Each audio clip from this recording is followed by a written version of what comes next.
Saúde as irmãs, seus irmãos com a graça e a paz do nosso Senhor Jesus. Nós vamos dar início ao nosso estudo hoje pela manhã na escola dominical e assim tenhamos momento de oração. Senhor Deus, nós queremos te agradecer por esta manhã abençoada na tua presença, em que estamos em nossos lares ou em algum outro local. Fica conosco, Senhor, e através do teu Santo Espírito esteja iluminando nossas mentes e corações. É o que nós pedimos e te agradecemos no nome de Jesus. Amém. A lição de hoje está intitulada Arrependimento. Deus disciplina a quem ama. O texto bíblico base é 2 Samuel 12. Como eu já pedi para as irmãs e irmãos já lerem antecipadamente esse capítulo, nós vamos para a introdução. E como nós moramos numa grande cidade, casal, barulhos externos, nós vamos focar na nossa lição de hoje. Introdução. Uma das maiores dificuldades do ser humano é reconhecer e confessar seus próprios erros. Para muitas pessoas, confessar suas falhas é sinal de fracasso, de vergonha e humilhação. Porém, para Deus, confessar as falhas é sinal de força, de graça e de recomeço. A confissão e o arrependimento são o caminho para o coração de Deus. Este é o tema da nossa lição. Dessa forma, irmãos e irmãs, Deus sabe que infelizmente nós pecamos por pensamento, palavra e por ato. E quando nós erramos, isso é um motivo de coragem e de honra em pedir perdão a Deus e também nos reconciliar com o próximo, com as pessoas que nós falhamos, cometemos algum pecado, um erro, uma transgressão. Embora muitas pessoas achem que pedir perdão seja falho, seja um sinal de fraqueza, para Deus é sinal de honra, porque quando nós pedimos perdão, nós nos reconciliamos, é porque nós nos arrependemos do que nós fizemos e queremos corrigir, consertar, reconciliar. Então isso é muito importante para Deus e Deus fica feliz conosco quando nós reconhecemos os nossos erros, falhas e pecados. Fundamento bíblico.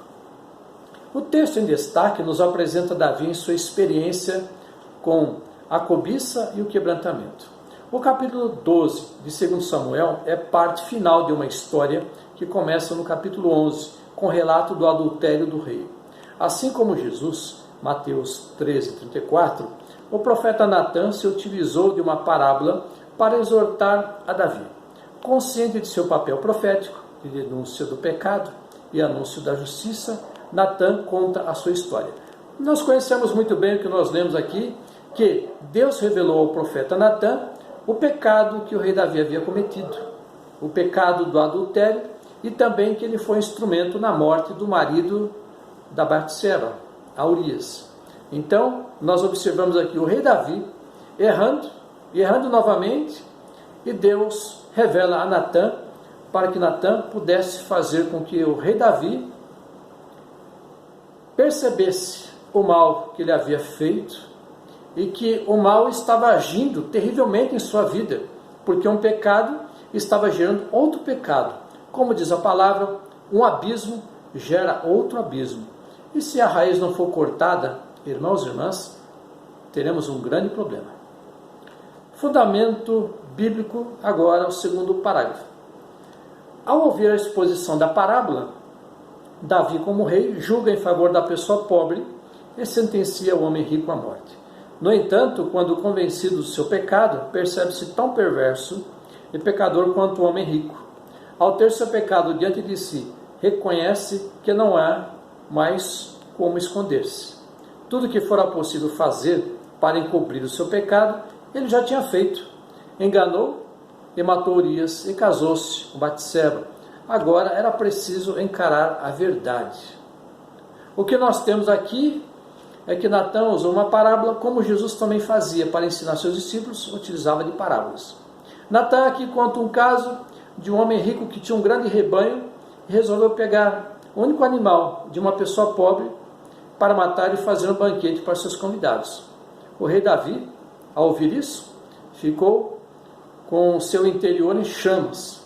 O sangue praticamente lhe ferveu as veias e ele quis fazer justiça, porque não aceitou isso.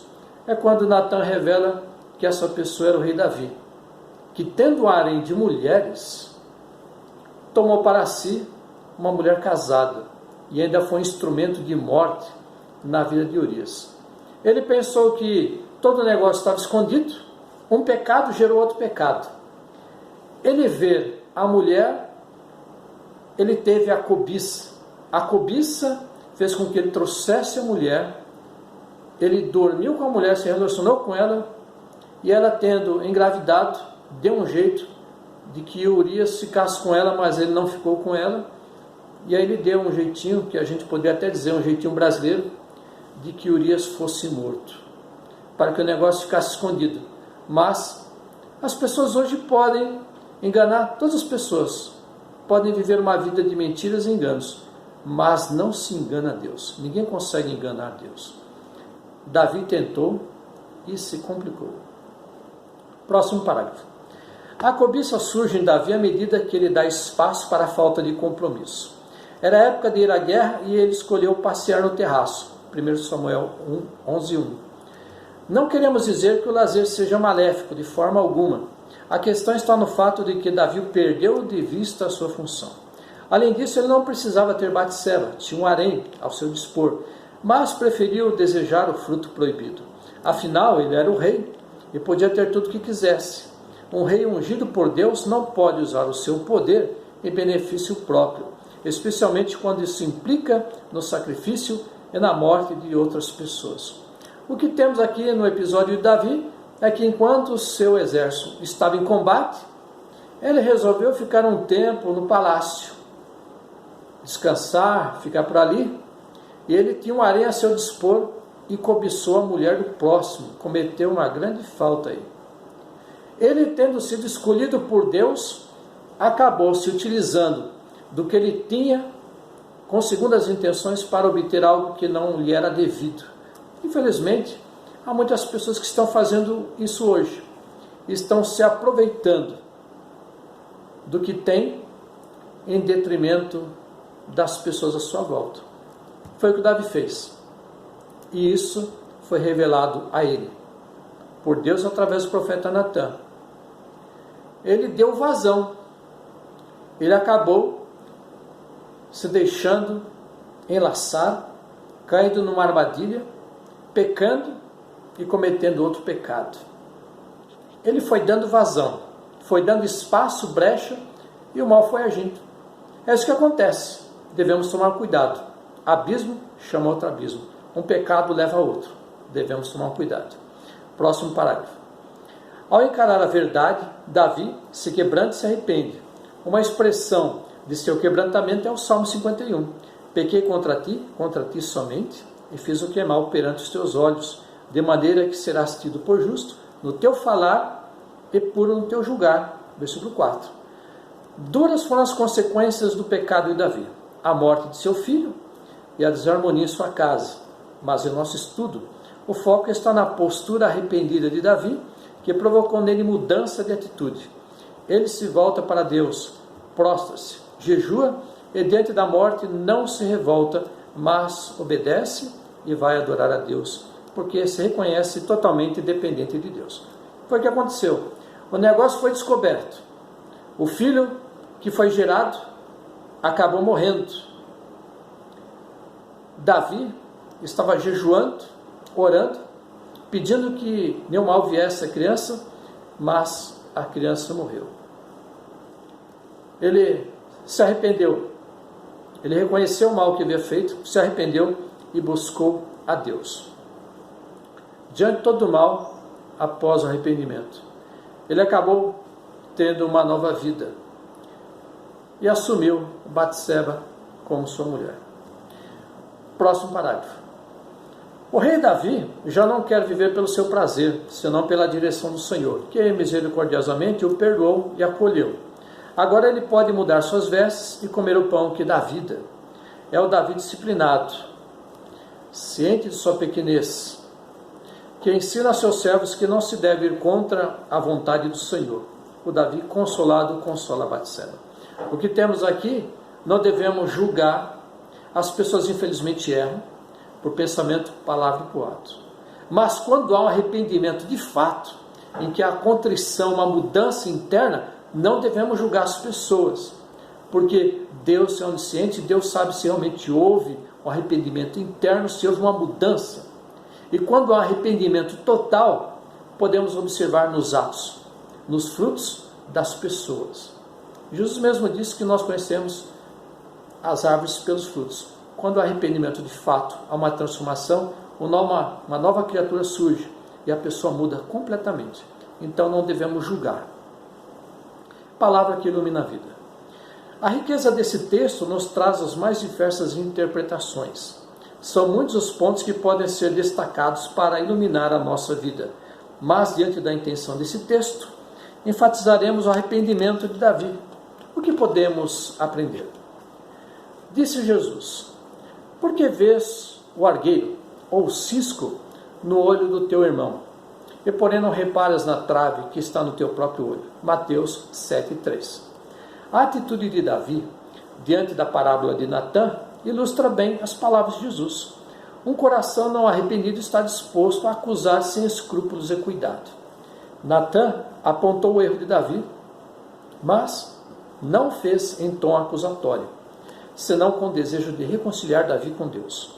Para exercer o ministério da reconciliação, 2 Coríntios 5:18, precisamos viver com o coração cotidianamente quebrantado. O que nós vemos aqui em Natã, quando foi repreender o rei Davi pelo pecado que ele havia cometido, ele foi numa repreensão no sentido de reconciliação dele com Deus, porque ele havia feito um grande mal, um grande pecado.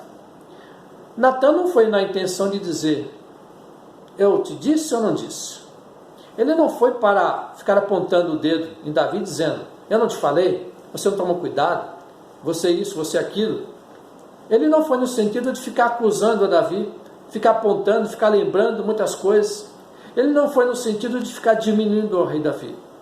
Ele foi no sentido de buscar a reconciliação do rei Davi para com Deus, porque quando ele pecou e novamente pecou, ele colocou uma muralha, uma separação entre ele e Deus.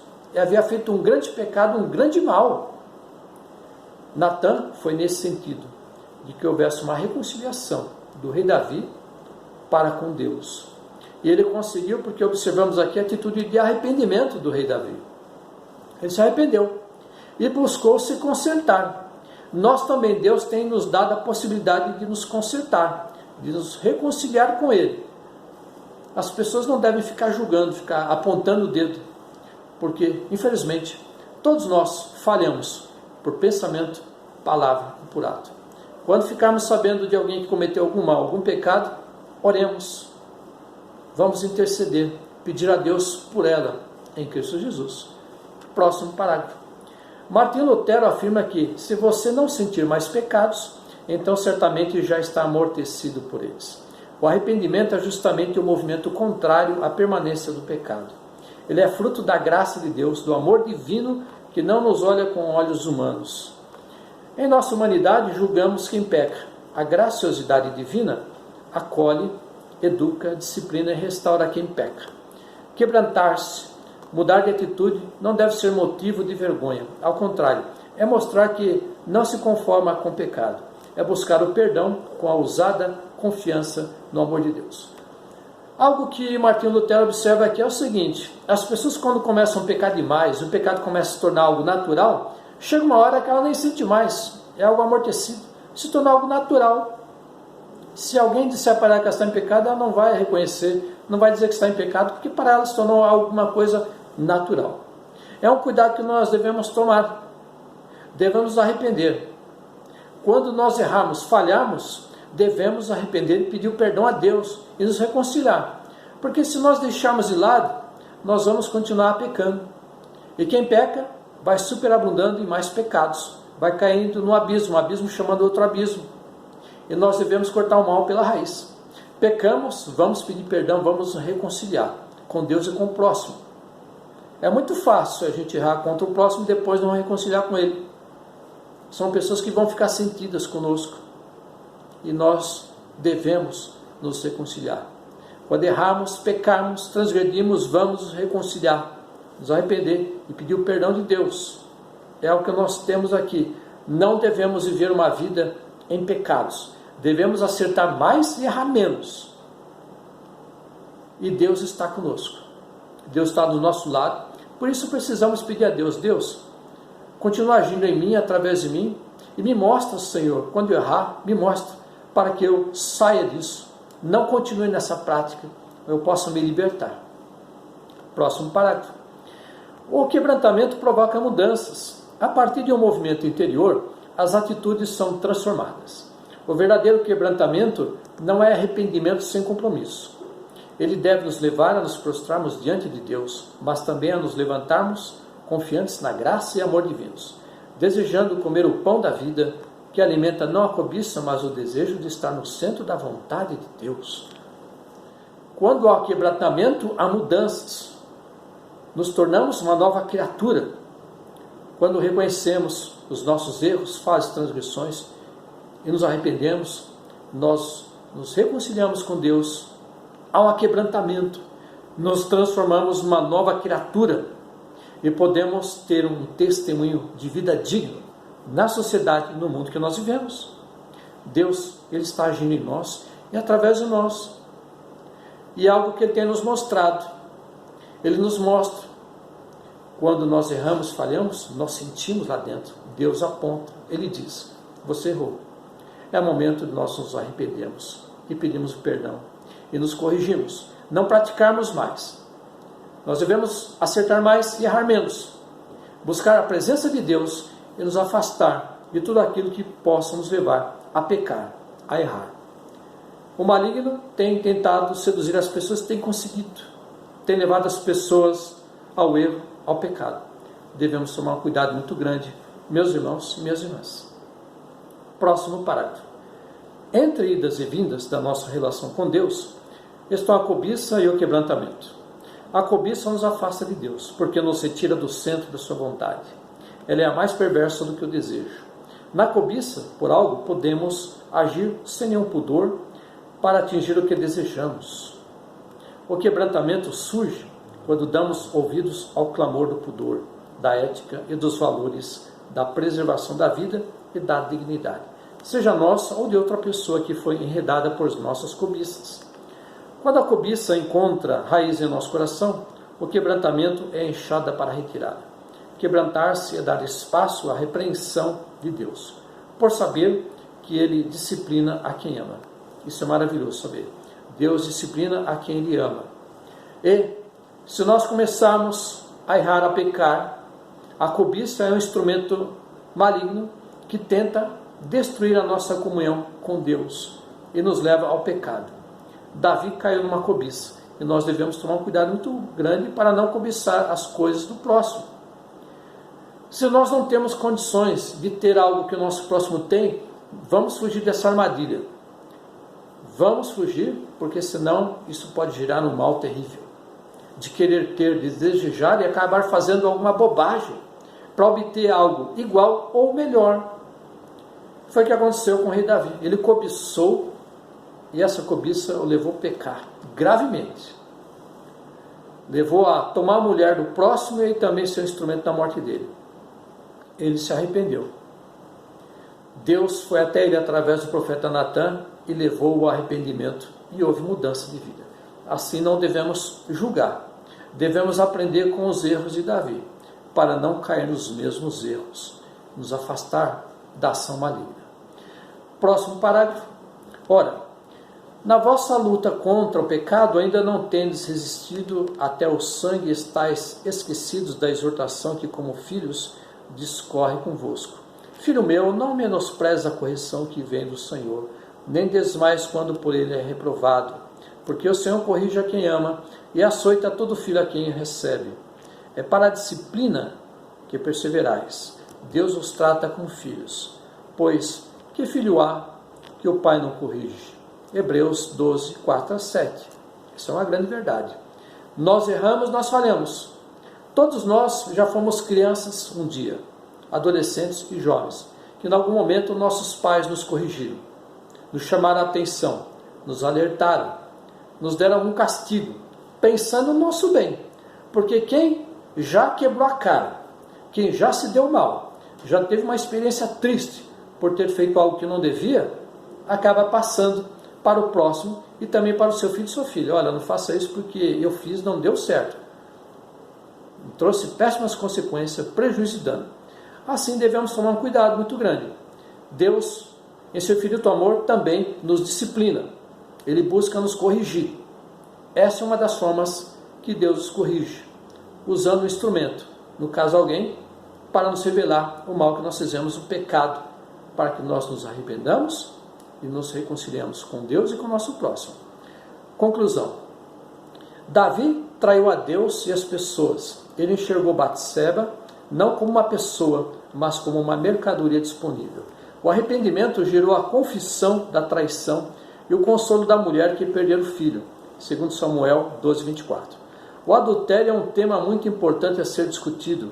No entanto, aqui queremos usar a imagem da traição para afirmar que quando nos expomos a estar cotidianamente arrependidos e arrependidas, já não queremos trair a Deus, as pessoas e a nós mesmos. Além disso, o coração arrependido nos aproxima de maneira amorosa e reconciliadora das pessoas que estão sofrendo. Davi aprendeu e afirmou: sacrifícios agradáveis a Deus são espírito quebrantado, coração compungido e contrito, não desprezarás, ó Deus. Salmo 51:17. O que aprendemos aqui nessa lição foi que o pecado do adultério trouxe péssimas consequências. Gerou um rompimento do rei Davi para com Deus e houve a necessidade de uma reconciliação na qual Deus usou o profeta Natã para fazê-lo. Quando falamos aqui em adultério, falamos também vários tipos de traições hoje. Quando nós traímos alguém, é como se fosse um adultério, o sentimento, o peso é terrível. E aqui nós devemos tomar um cuidado muito grande.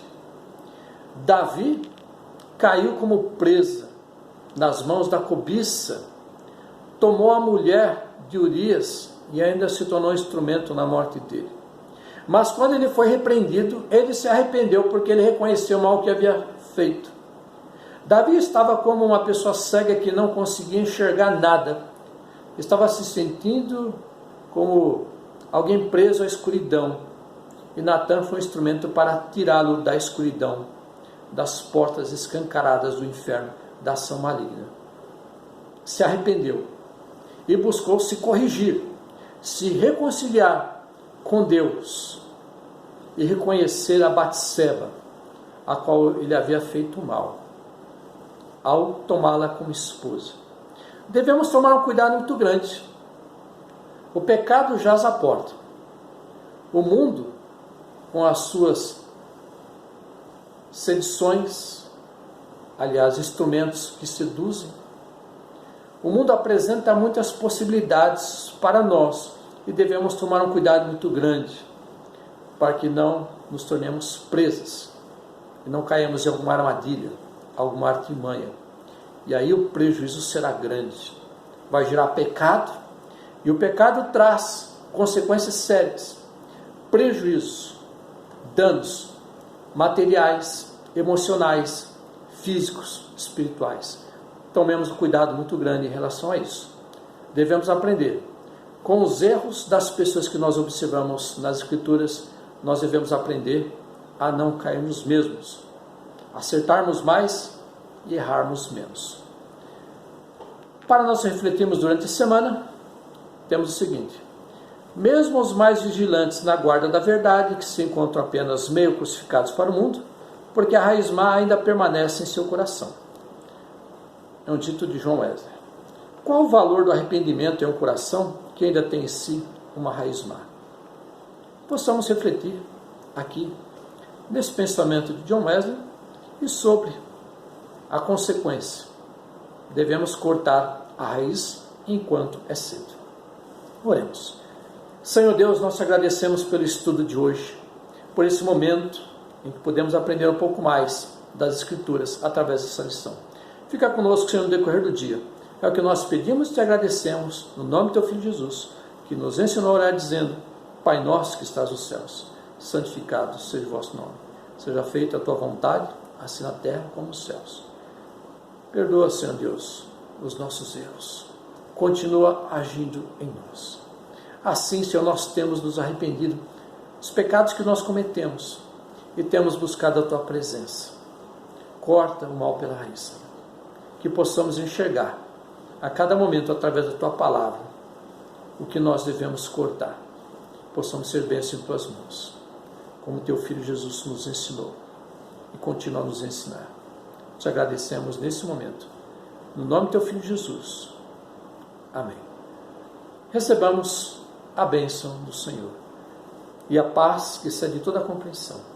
Guarde os nossos corações e mentes no amor e conhecimento de Deus Pai e de Seu Filho Jesus Cristo, nosso Senhor, Salvador e Libertador, e a doce e confortadora consolação do Espírito Santo seja com todos vós, para todos sempre. Amém. Louvado seja Deus, irmãos e irmãs. Continuemos. Afastemo-nos do pecado e da prática do pecado. Tomemos todo cuidado. Não vamos ser presas fáceis ao maligno.